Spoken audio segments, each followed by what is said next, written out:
კაცი დაშიგდნენ, 8 ჭრილობა მიაყენდნენ ფეხებში, მუცეში, კისერში და რა ვიცი. პირი, რომელმაც 45 წლამდე მამაკაც თვითმხილველების ცნობით 10-მდე ჭრილობა ცეცხლსასროლი იარაღიდან მიაყენა, ამ დრომდე იძებნება. დაჭრილი კლინიკის გზაზე სასწრაფო დახმარების ავტომობილშივე გარდაიცვალა. არ ვიცი, რომელი საათი იყო, რაცა 3 სულდებოდა, მგონი ეს ამბავი რომ მოხდა ეს მაღაზია აგებიდავი სალონთან. რა ვიცი, ვინ იყო, რა იყო, კაცმა არის. საანთრობოში წეიყვანენ, მაგრამ გადარჩება კაცმა 8 ჭრილობა დაადვენოდა. ვინ იყო, რა იყო, ან მართლა არ ვიცი. ცოლი და შვილი აგე ყოფილა სალონში, თვითონ თუმე გვერდში იდგა.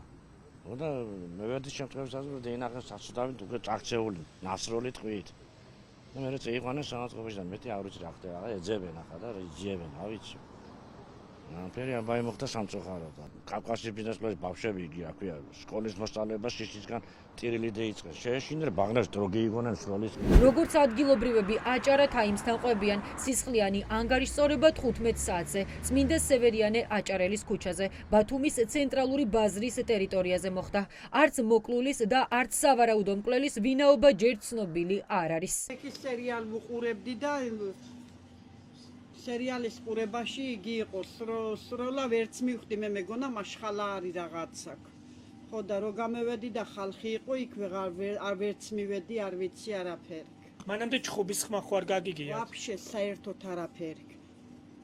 იგე სალონში ყოლია ცოლშვილი მოყვანილი, მაგ იდგა ეტყობა, ასე თქვეს. მაგიცა ადამიანახია მე. არ ვიცი. და გადაიყვანეს დაჭრილი უკვე სასწრაფო იყო ადგილზე მოსული. კი, იყო მოსული, წაიყვანა. კონტაქტური იყო წინა. არ ვიცი, ვერ გეტყვი ვერაფერს, გჯერავს, არ ვიცი. შოქში ჩავარდი, ამივარდა ტირილი შიშისგან იქეთ-აქეთ და არ ვიცი არაფერი. რას ნიშნავს, როცა ასე დღისით ასეთი ფაქტები ხდება ქალაქის შუაგულში? რა ვთქვა, რა ვიცი, მე შეშინებული ვართ ძალიან. ერთ-ერთი ინფორმაციით პირი, რომელმაც 10-მდე გასროლა განახორციელა, მოტოციკლით გადაადგილდებოდა. მან მოკლულს ჩასაფრება მაშინ მოუწყო, როდესაც შუახნის კაცი ოჯახის წევრებს სილამაზის სალონთან ელოდებოდა. არანაირი სურვილი არ გვაქვს ჯერ რომ აქ რას ვაკეთებთ ის საჯაროდ გამოვიდეს. გვადროვეთ გამოძიება. რაში შეიძლება შეგეშალოთ?